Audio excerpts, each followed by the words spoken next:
مشرفان عبدالحق از شهر اسفره حاضر استقامت کننده شهری سامانیه.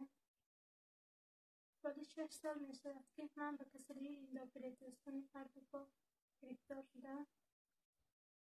از سبب همین بیماری من از پای روان خود ماندم. من کودکی خردسال دارم. از سبب همین بیماریم و کودکم غمخواری مادرانه کرده نمیتوانم.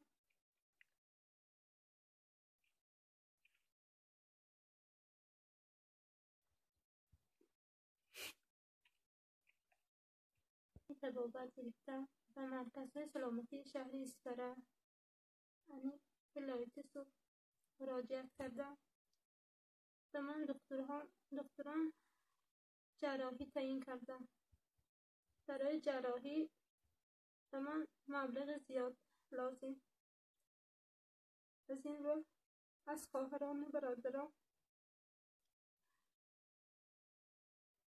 از همه شمایان احترامانه خواهش میکنم که برای تبابت من کمک خود را دریغ ندارید.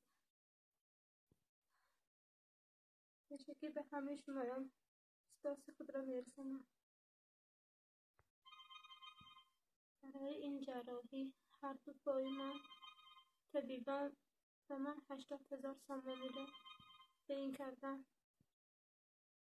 برای همه از شما احترامانه خواهش میکنم بار دیگر که به من کمک خود را رسانید.